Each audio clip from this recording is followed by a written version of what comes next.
Vision is my family. They are my extended family. They are some of the most beautiful people that I know. We have become so close. In 1992, 93, somewhere around that time, God began to really direct me to form another group. Smallwood Singers had been together probably about 20 years, almost probably. And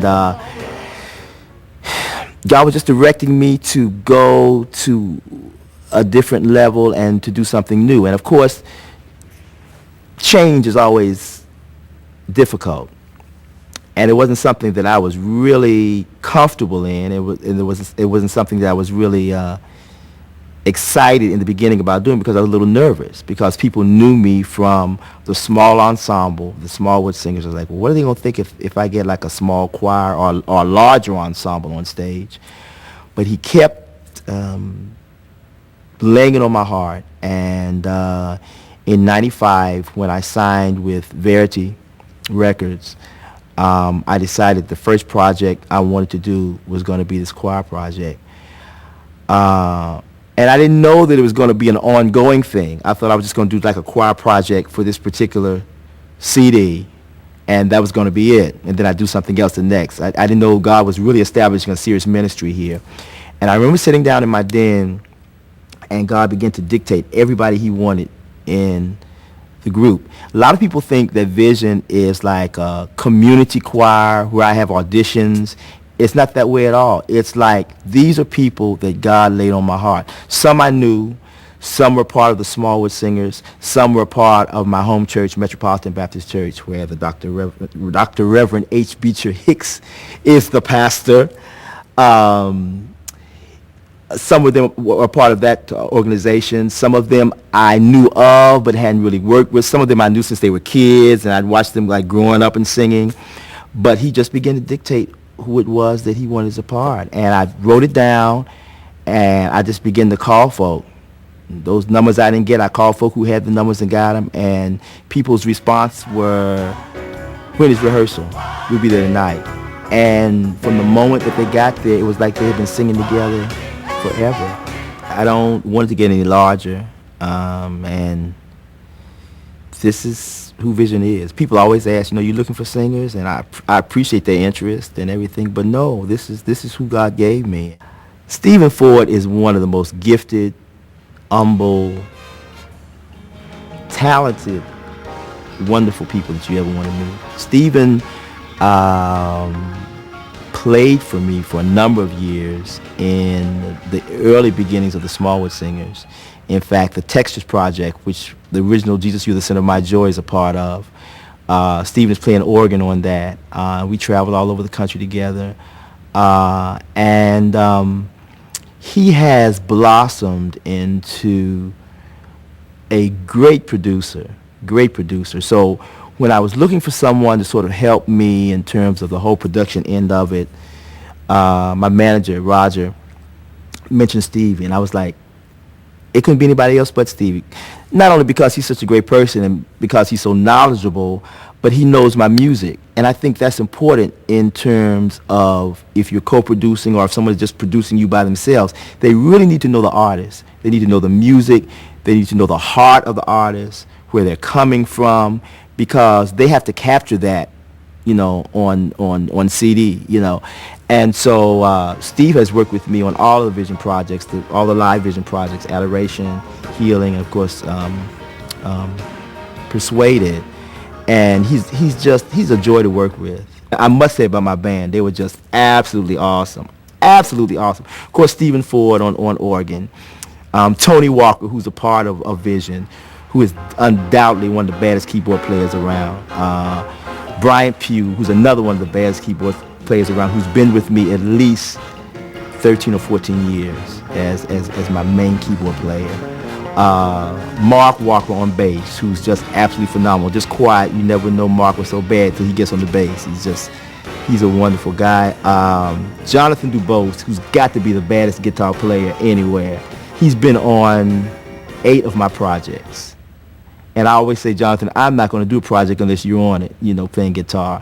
Also brought in Warren Jones, who's a new, young, talented musician who played drums on a couple of the tracks, who's on the road with me. The main drummer for the session was Jeff Davis. Jeff played for the Smallwood Singers and went on the road with me during the time that Stephen was with me. So Jeff knows my music too. So it was like a family reunion. And last but not least, another talented guy from the Washington D.C. area, Brother Michael Pugh, who is also a phenomenal bass player as well as a lead guitar player. He did some of the bass work that night as well. So we just had, and then I had Mo Horns, which are the baddest horn players anywhere around. Brother James Cheeks and Brother Courtney Nero and all the guys, and they came in and they've been on my last 2 projects as well. And they've worked with John P. and James Hall and T.D. Jakes and Fred Hammond. So they're really a very capable and anointed and gifted group of horn players. In high school, I went to McKinley High School here in Washington, D.C., which at the time had a program where you could major in different courses. Like you could major in art, you could major in music.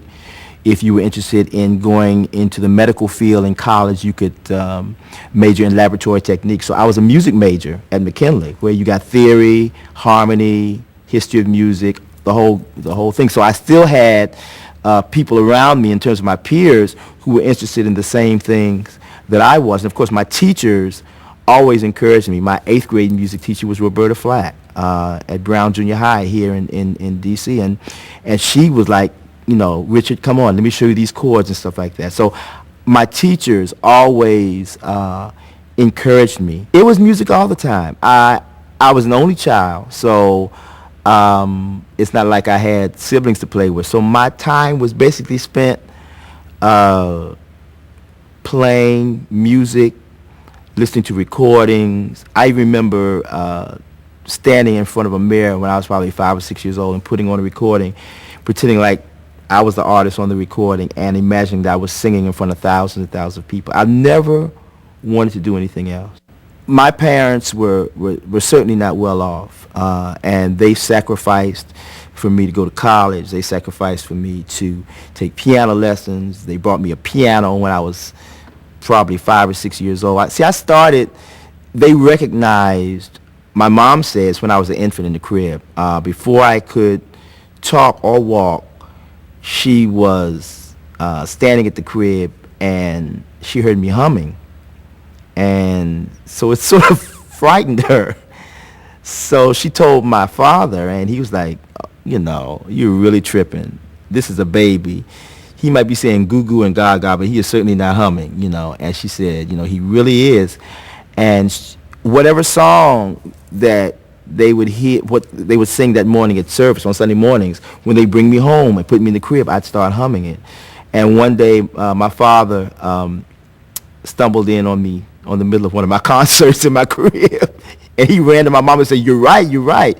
So they got me a toy piano, little blue toy baby grand piano, and I would bang the rhythms out on the piano, and I'd hum until I got to the point where I was walking and I could sit up at my father's piano, and I began to pick out the melodies on the keys and then pick out harmonies and so on until, and even before, and probably around that time, he began to take me out, my father did, who was a minister, and I would sing before he would preach. He'd set me up on the table or something where they could see me, and I would sing, he would play, and I would, and then he would do the sermon.